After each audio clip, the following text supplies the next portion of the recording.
Thank you for calling the Employment Development Department Unemployment Insurance Customer Service Center. Pandemic unemployment assistance benefits are available to those unemployed as a direct result of COVID-19. Thank you for calling the Employment Development Department Unemployment Insurance Customer Service Center. It typically takes at least 3 weeks to process and issue a payment. If you have a claim or need to file a claim, if you suspect fraudulent activity involving unemployment insurance, California's unemployment insurance applications. we're here to help, and we've significantly ramped up our ability to handle California's unemployment insurance applications. We're here to help.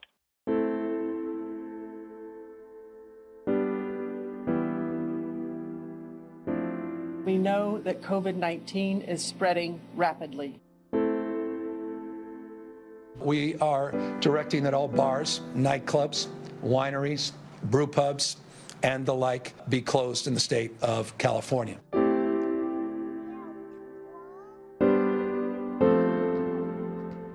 To just lose it all and see him, to see this little boy suffer. Some 4.6 million of you have filed for unemployment claims just since March 12th. We are at a time that's simply unprecedented. Everybody who is now out of work is eligible for unemployment insurance. They failed in their fundamental duty at a time when they were needed the most. EDD has placed many major barriers in front of everyday people trying to access their benefits. I mean, there's so many people's lives that have been ruined and they're lying about it, and it's so frustrating. For your kids to go to sleep at night and not be able to eat anything, it hurts. Real people are being harmed. Real people who are hanging on by their fingernails. I understand, I'm just another claim, I'm just another number, but to me, this is my life.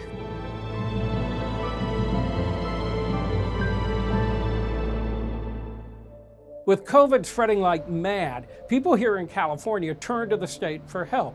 The Employment Development Department is the unemployment office here. But when people called, they didn't get answers. When they went online, they often didn't get answers. So they ended up turning to me. I'm Michael Finney. I'm part of the largest consumer unit on television in this country. So people knew they could come to us and get help. But the EDD didn't want us to help those people. As a matter of fact, they actually told us, quit bothering them. We wouldn't do that. We continue to bother them to this day. Callan, he's like magic. I'm gonna find you, dude. Callan, come out wherever you are. I got you. It did change our life in a very dramatic way.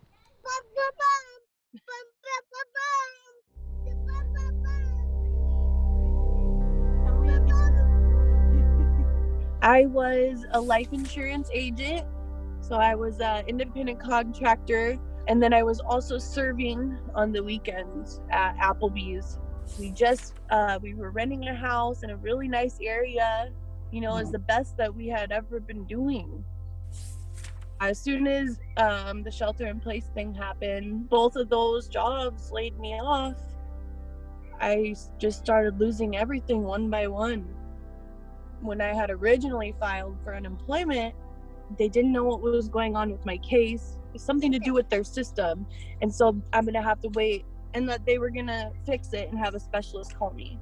The specialist never called me.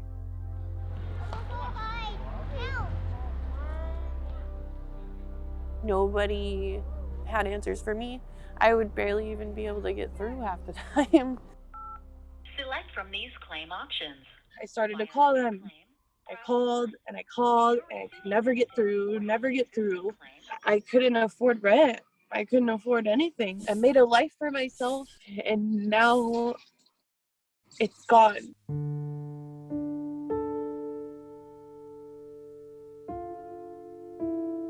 It was like, okay, am I going to spend the last of this money to give to my landlord when I'm still already 2 months behind, or pack up all my stuff and just try to find a small car or something and just try to survive that way. And that's what I had to do.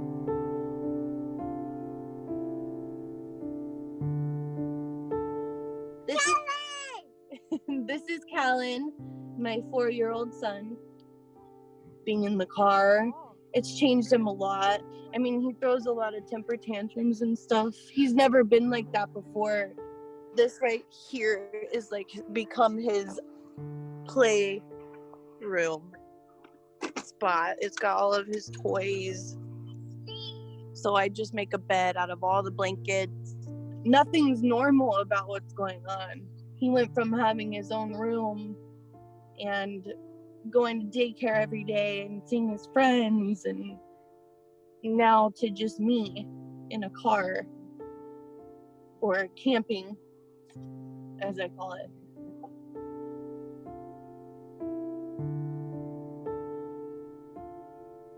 I called them for the millionth time and I asked them what had happened. For some reason, my claim got pushed to like the very back of the line or something, and then eventually got deleted. It's something to do with their system. And so I'm gonna have to wait for a specialist to call me. And I said, every time you guys say that, nobody ever calls me. And the number that you guys give me, nobody ever answers. It's just so heartbreaking for us to hear that. We don't want to see people frustrated trying to get through the call center. They just keep telling me that I need to keep waiting. And I'm like, how much longer am I keep waiting until I can't even feed my own child? How can you sit there and tell me there's nothing you can do? Why are you guys even, why is there a number to even call them? 1 + 1 is 2. They acted like I didn't matter. Yeah. You know, like you have to have money to survive. They took my ability to be able to survive because that's what they're there for, right? For when tragedies happen or things happen and they weren't there when I needed them. The unemployed weren't looking for a handout or welfare or anything like that. They just wanted their insurance benefits, their unemployment insurance benefits. But the federal government decided that workers who were not traditional employees, they were contractors, that they would get the same money too. Well, that really complicated things. It put EDD in the middle. And that brings us back to Shelby. You see, she had 2 jobs. One, she was a traditional employee. The other, she was a contract worker. And that left EDD not knowing what to do about her. And Shelby, without any money.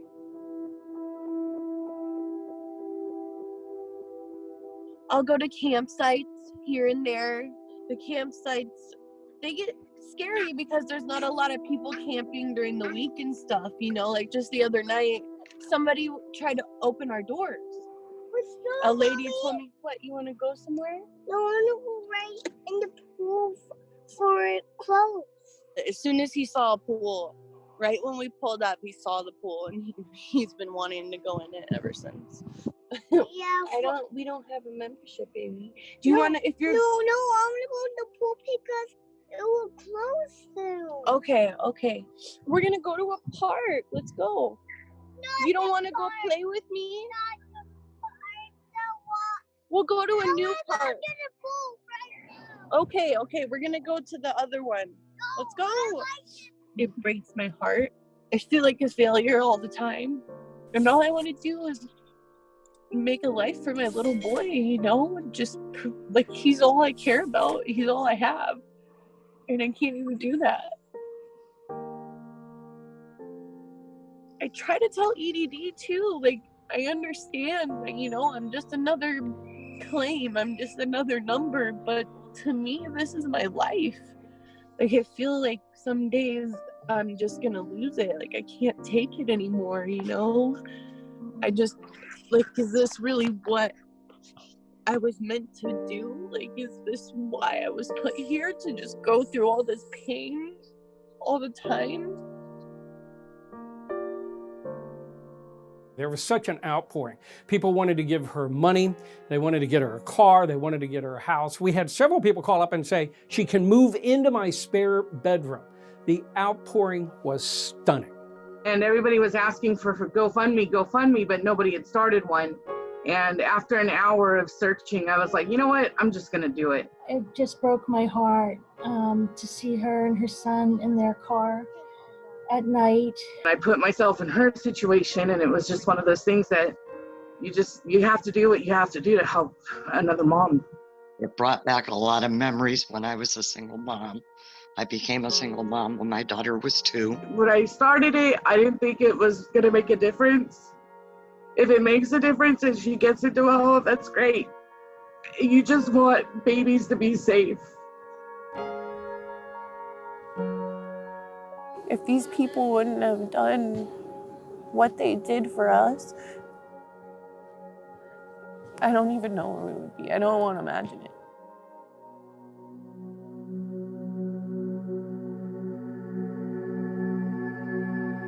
It was something we stumbled on. One of my investigators was listening to jail phone calls on a case, and he heard the inmate talking about this scam that was going on in the jail. About, hey, here's how you can get this easy money.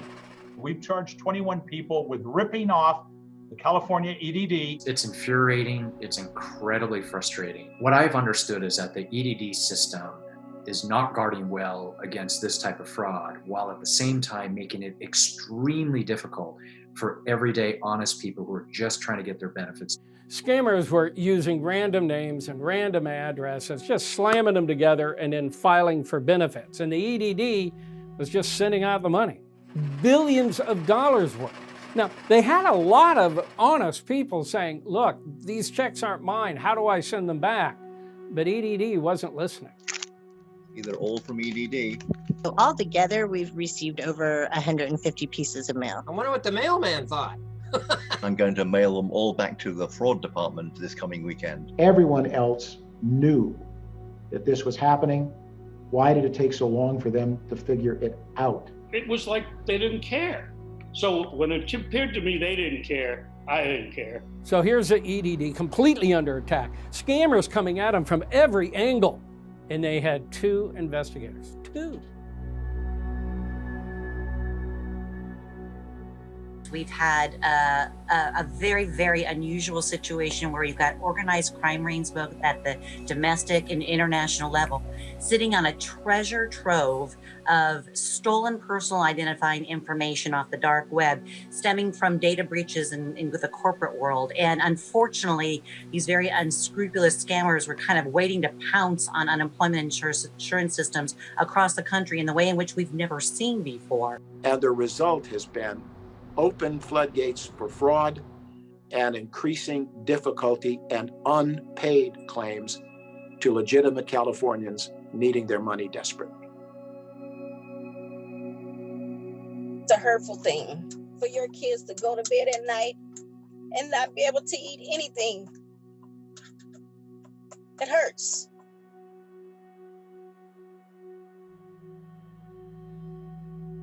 I went to go and get groceries for myself and the kids, and we were in Walmart, and my transaction declined, and it said that my account was closed.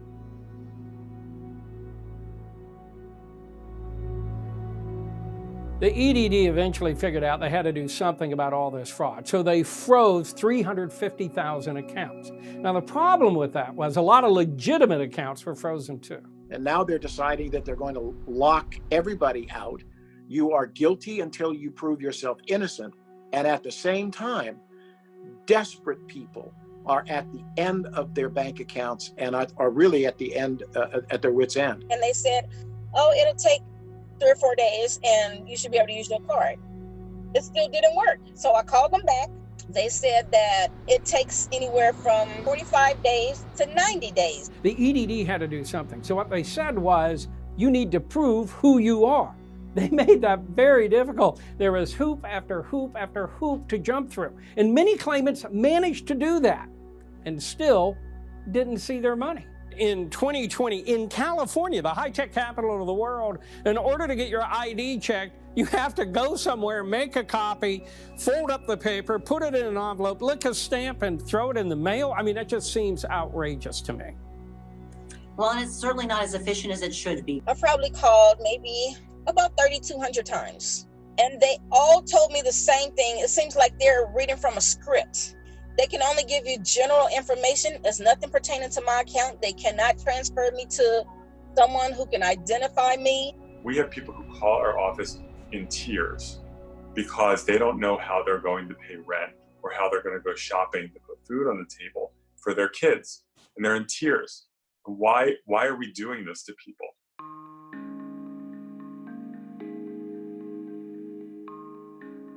I had a yard sale. I had to sell some clothing and stuff just to try to get some food and stuff. And it's like, how do you tell a kid, no, you can't have anything to eat?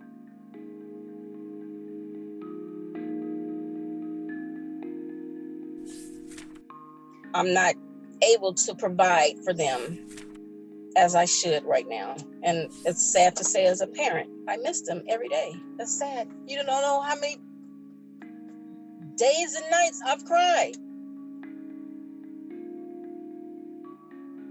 I have been running from my landlady. I've been locking myself in the house, keeping my blinds closed all this week because she told me I have to leave her property. I've been telling her that I'm waiting on money. I've given her as much as I could. Every time I hear noise outside, I be quiet. I turn the TVs down, thinking that it's her coming to the door, which it has been. It's sad because you don't know what utility is going to be turned off. Who's going to come out and throw you on your head? That's frightening. That's horrible. How do you expect for us to live? There was an effort to limit fraud, leaving people who are on the brink of homelessness and hunger cut off from their benefits without any warning. Nothing has affected my constituents more than the mess up at EDD. Pure and simple, this is a monumental fail. There's many people out there in California who are really struggling that need help. Millions of Americans, maybe you, were relieved when Congress expanded unemployment benefits into the new year. However, here in California, thousands of workers found out that they aren't getting benefits at all.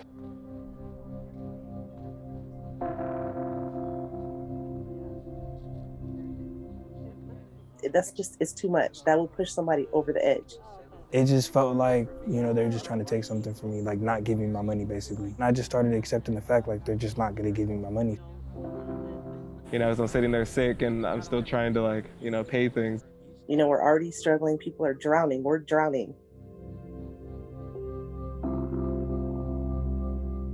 Oh yeah, 2020 is over, 21 is gonna be so much better, and we're all like, yes, and then that happens and it's like, really, this is the way we start off the year?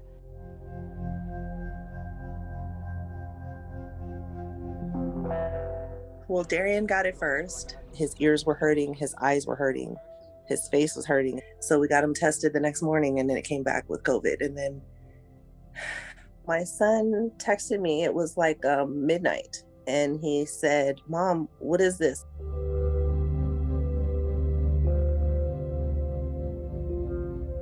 It was a message. Your EDD benefits have been suspended due to possible fraud. There was no warning. There was no warning at all. I think they just did it just so they wouldn't have to pay people as much. That's the only reason I could think of, to just cut off thousands of people for no reason without giving a notice or anything like that. When he showed it to me, I'm just like, this can't be possible. Like, this is insane. How could he be suspended for suspected fraudulent activity? First of all, there's no notice. It seems like every few weeks there's a new EDD problem. So EDD suspended 1.4 million claims in between Christmas and New Year's without any heads up to the legislature and our staffs that have been serving as the de facto EDD call center for our constituents for months, because the real call center doesn't work. I don't begrudge EDD trying to go after and root out the fraud. We don't want people to be stealing taxpayer dollars, but they're throwing out the baby with the bathwater.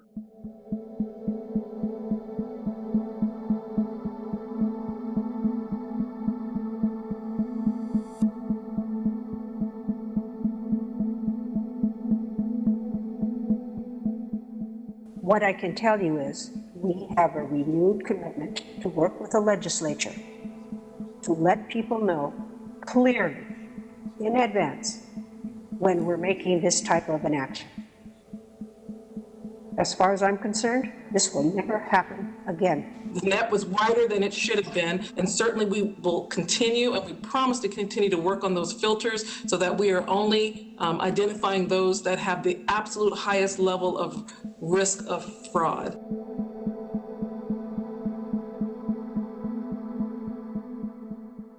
And I didn't even know that his was suspended because I didn't even know mine was suspended until either. a couple days later. He didn't look at his messages, and he looked at his message. He got the same message the same night.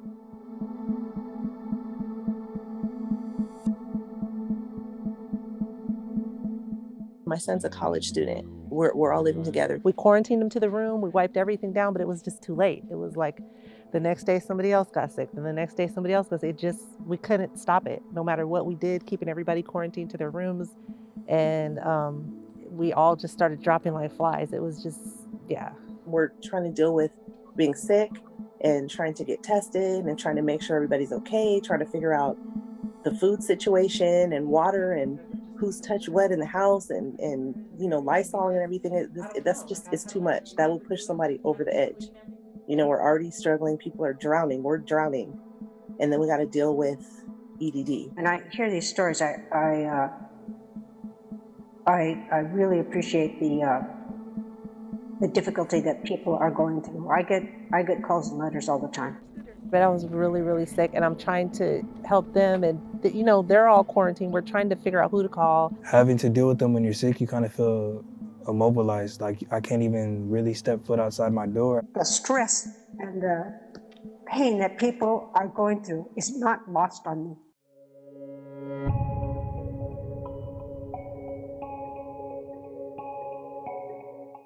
Instead, they just ran out and froze everyone's account and are asking for the information after the fact. It's like ready, shoot, aim. You're basically at their mercy, waiting for the next message, the next step of what you can do next to try to prove who you are. We have no control over any of this. And on top of that, we're getting sick. When legislative offices tried to interact with EDD, and we were told that we could only elevate one case a week among our constituents, asking us to decide who gets to put food on the table, who's going to pay their rent, who's not going to deplete their life savings, putting us in an impossible situation. And that's when I saw it happen to thousands of people. It was just a mass suspension. They suspend you, and there's no way to contact anybody. You can send email, you can sit on the phone all day with phone calls and never get through. They make it to where you have to jump through hoops if you want to get your money. So that's what they're doing. I just started thinking about now, like, what am I gonna do? You know, what do I have to do? It's like a bombshell, because it's like, okay, what next? What next is gonna happen? Do you believe the EDD is doing a good job? I think we're doing a pretty good job, all things considered, in what was considered an avalanche. I definitely was feeling helpless. I was feeling as though I would be homeless.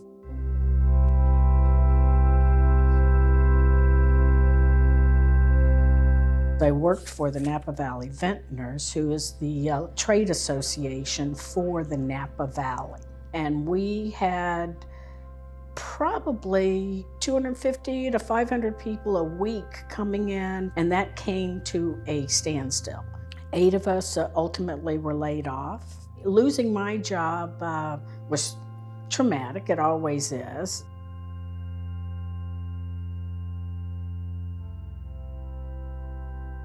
When I filed my claim, they immediately rejected me and stated that I'd made false statements, that I was not unemployed due to COVID. I was one of the people that was laid off. And that's their only response to me was, "You've made false claims." No, I didn't. What are you talking about? And you're being told you didn't lose your job due to COVID, you've made false statements, and we're denying you.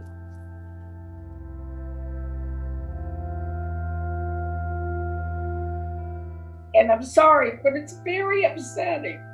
Yes, it was frustrating, and at times brings you to tears because you're so frustrated and aggravated with the whole situation. For me, it's probably just a little more hurtful and grating because I truly try to live my life by doing the right thing.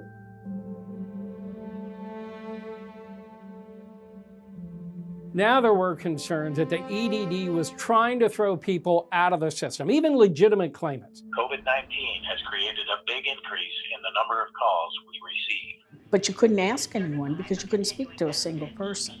But we are here to help you as soon as possible. The EDD was virtually non-responsive. For faster service, use UI Online. You can send them an email, 0 response. The only thing you could do was call. To return to the main menu, press 9. I don't know which option to pick. Well, it was a barrier. It was a black hole. Please make an entry. Our constituents are calling literally hundreds of times. They're not getting through. Because of EDD's failures, our constituents are depleting their life savings, going into extreme debt. And right now, this desperation is being met by a disinterested bureaucracy. They think if they stall you, berate you, beat you up enough, you just give up and go away. Talk about a massive black cloud hanging over you for months and months, spending down every dime in your checking account, your savings account. That's a little terrifying to me. Millions of phone calls were now flooding into the EDD each week, and now the department was really under pressure to answer those phone calls. Less than 1% were actually getting through now. Thank you for calling the Employment Development Department Unemployment Insurance Customer Service Center. This center is currently closed. People have rightly commented about the call center needing to be opened up. So you spend 3 to 5 minutes going through a phone tree, and then that number just hangs up on you. People then rightly commented they're having a hard time because of the call volume, getting a human being to answer, and have expressed frustration. They're calling EDD and calling EDD and calling EDD. Thank you for calling. Please try again later. We are currently receiving more calls than we can answer. Second hang up. And are unable to assist you at this time. I'll call them back. Please try again later. More calls than we can answer. You're dropped into a void.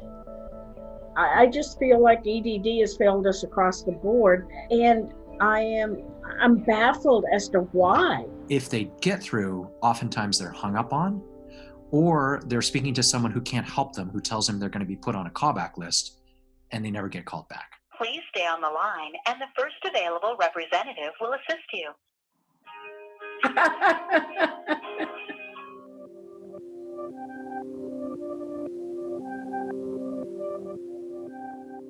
All representatives are still busy. Please continue to hold.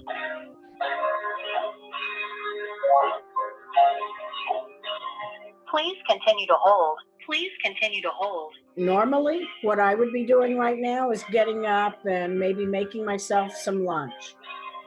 Is there anything you need to go do?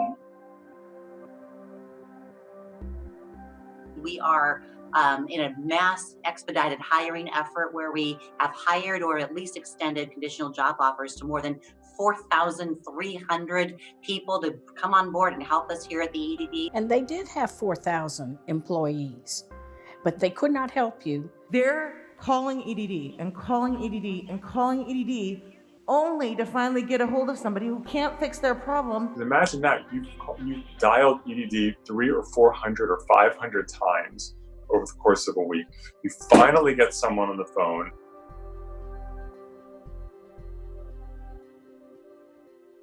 Tech support. Are you able to assist me with looking at a previous claim? Why have I been completely disqualified? Why has your system said I made false statements and penalized me? And why have I not been able to you have no idea? I'm working for the EDD, and they're the ones, they're told, call the EDD and we can help you. And we can't, there's nothing we can do for them. They finally got a real human that could supposedly solve their problems. Right after that, that bubble burst, because once I verified who they were so that I could give them information, I couldn't help them. I could do lower level things, but I couldn't help them get their money. I couldn't help them get paid. I couldn't direct them. I couldn't even direct them to another person who could help them do that. I could leave a note in their account. People got mad.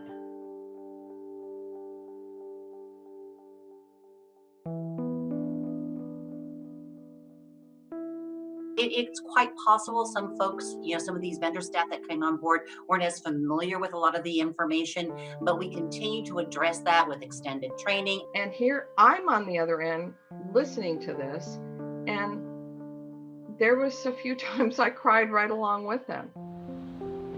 My supervisors, when those things were brought up to them, told us to basically get them off the phone. It's very painful to know that here you were hired to give them information and your hands are tied.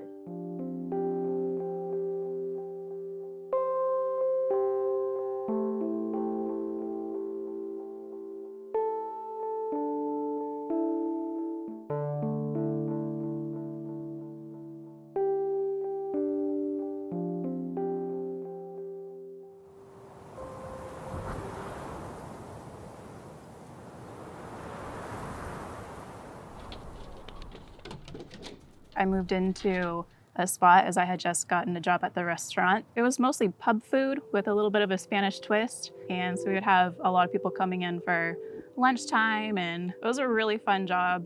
So I had a new job, I had a new home, and then COVID hit and the restaurant shut down indefinitely.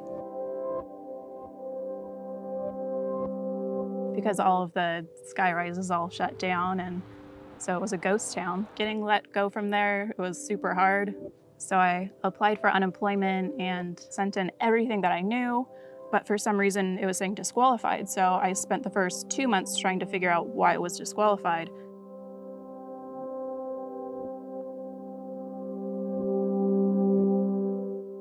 Thank you for calling the Employment Development Department. Just right away, it was incredibly hard to get a hold of them. Today I was on hold for 2 hours. This one gentleman said that in order to transfer, the light has to be green, but it was red because there were 1,140 people on hold. Pandemic unemployment assistance benefits are available to I have definitely felt angry at some points, especially after being put on hold time after time. I even had one representative just pass me off because she didn't want to deal with my case. We're here to help, and we've significantly ramped up our The conversation usually goes, I will say that I've been waiting for a year for my payments. I have not gotten any payments. And they say, well, why not? That's not right. And then they say, I don't really know what else to do for you. To repeat these options, press 8. But I'm not any of those.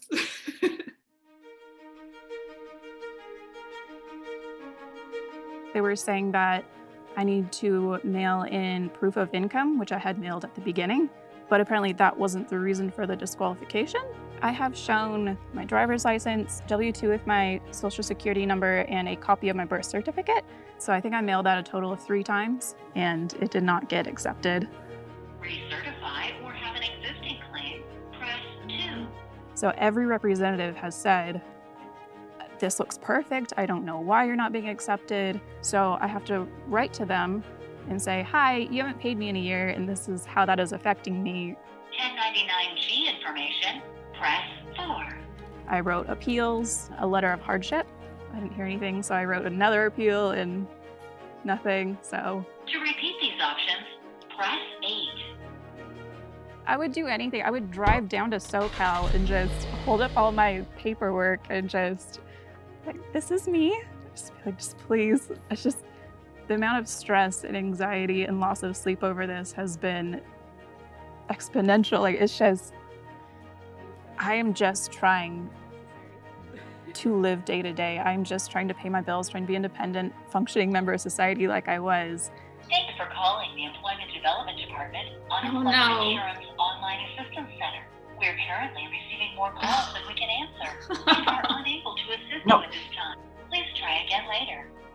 And then they hang up. So you just have to do that over and over and over. Renee Hutchins says, please ask, how come no one answers the phone? I've been trying for a year. I gave up.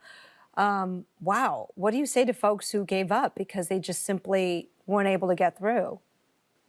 And I'm so very sorry to hear that. I really hope if you have some issues getting through on the phone, we've really tried very, very hard to make a lot of great, valuable information available online. You can go on UI Online and write them a message. So I did. I was like, hi, I'm still here. And they, of course, didn't reply to that. So, yeah.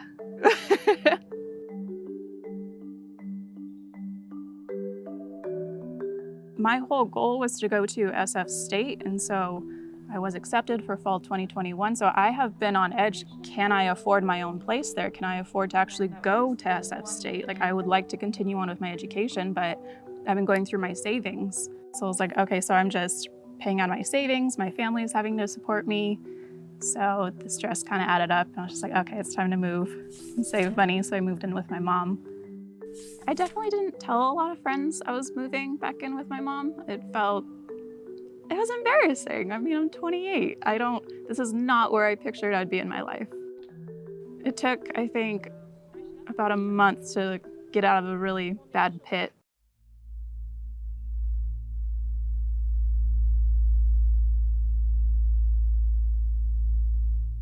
Earlier this year, EDD said it didn't know how to track how many people had claims approved, denied, or paid. Director Hilliard, our Assembly Budget Chair, asked you how many claims were unpaid. You said, and I quote, 100,000? No, hundreds of thousands. No, 100,000. Based on Federal Department of Labor statistics, 1.88 million, almost 2 million unemployment claims were yet to be paid. Director Hilliard, why did you lie to us? Why have you been hiding this information from the public? I would never lie to the public or to the legislative body. As far as the backlog goes, what is the oldest case you have? We do have claims as old as in June, July, August. Our EDD actually came out and said, we have cleared our backlog, we have no one else. Oh, my jaw dropped. It felt like a punch to the gut, where it's just, I feel forgotten. I contacted Phil Tang. When they contacted EDD said they had no record of my documents. It was a lie. They lied to him. There have been many times where I've been so close to giving up and just being like, they must be corrupt, they must be holding it back. Maybe there's a select thousand or a few thousand of us that will just never get our money. Probably called over 1,000 times. Spoken to many, many people and nothing.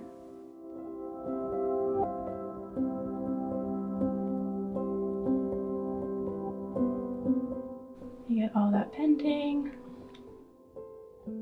Interesting. Here, my claim balance used to be $11,500. Now it's $0. Oh my goodness! I got it! Oh my god! Oh my god! That's crazy! Seriously? Oh my gosh! Oh my gosh! Oh my god! I am gonna cry! Oh my gosh! Thank you so much! You have no idea what this has to. Oh my god!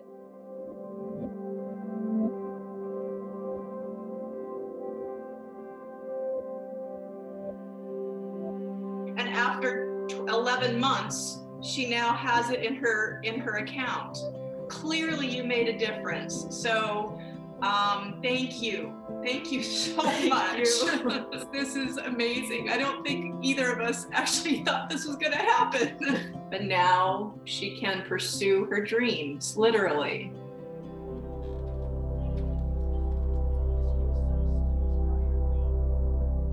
My tears are a combination of frustration and joy.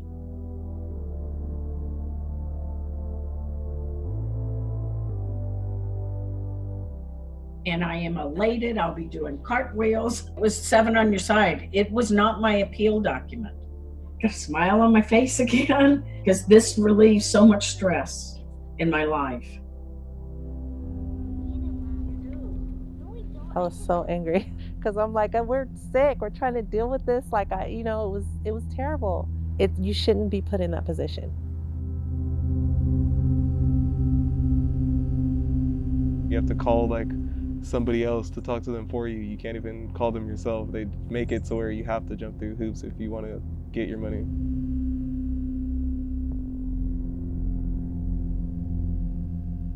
One week they didn't pay him at all, and the other 2 weeks they reduced his money by more than half because he had COVID.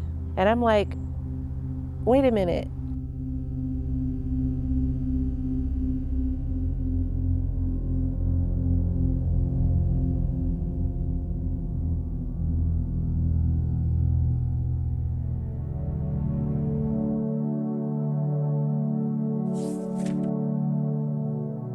Kids came back home and everything was great. Beautiful feeling, overwhelmed with joy, overwhelmed with joy.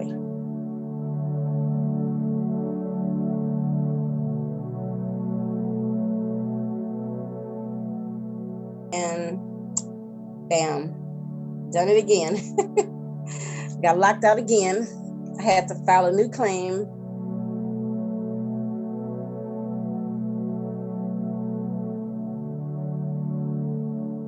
They were upset. They were hurting, acting out, want to go home. That's the hardest thing that we would have to go through as a mother. I miss them.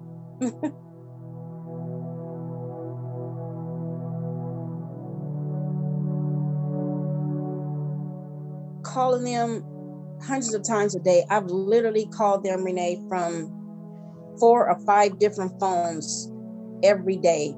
People will come over. I'll ask them, let me borrow your phone.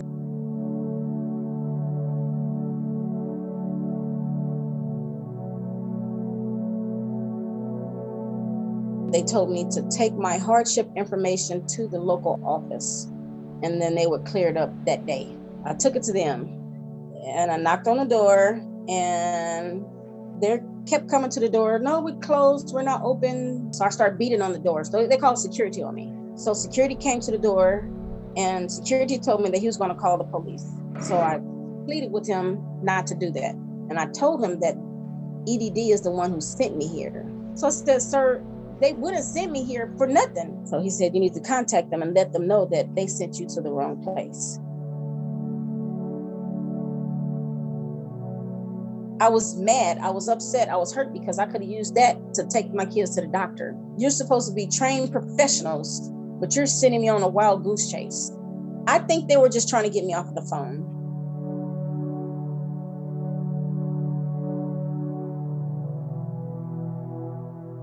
But thank you. Thank you for helping me any way you can.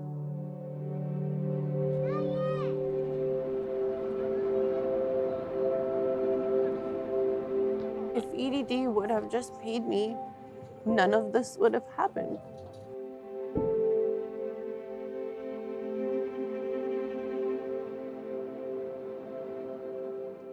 It destroyed my life. It destroyed my son's life. So little too, like the first 5 years of his life that are so important. I don't know if my little boy is ever gonna be the same again.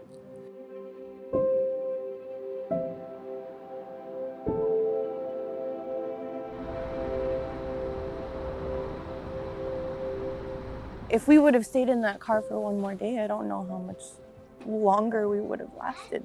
Just seeing the effects of what it has done to Callan.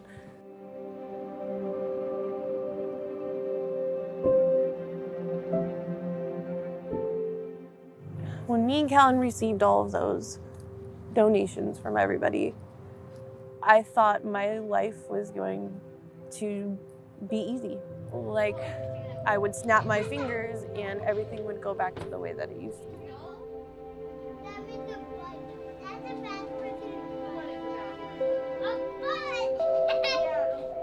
When you are put into a situation where you lose everything that you have ever owned, it's like you dig a hole for yourself and now you have to climb back out. And it's really hard to fix that.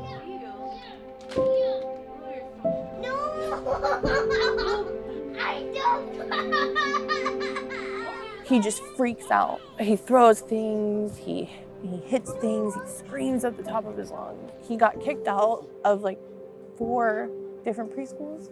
I mean, he's had to go to therapy now. He's almost 5 years old and he completely regressed on potty training. Instead of being able to focus on getting our life back on track, finding a home, like getting our things stable again and making it to where, okay, we're never gonna have to go through this again. It switched to, okay, now I gotta make sure that my kid is gonna be okay. Like, is there something seriously wrong here? Is he gonna be able to be normal now?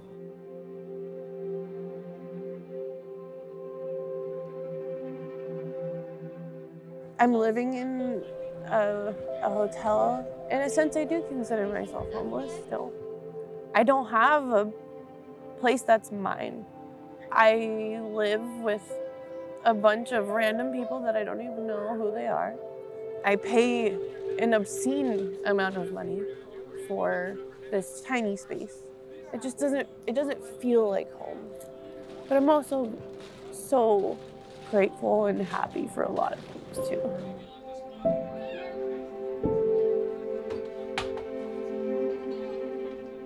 No matter what, it will always be better than what we were going through before.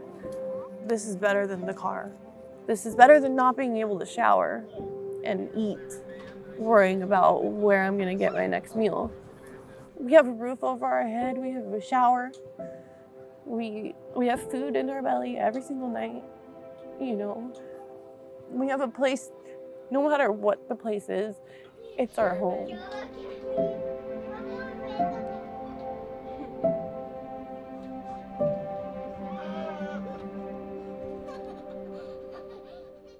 When things calm down a little bit, perhaps the governor and lawmakers would step back and take a look at how they created this problem.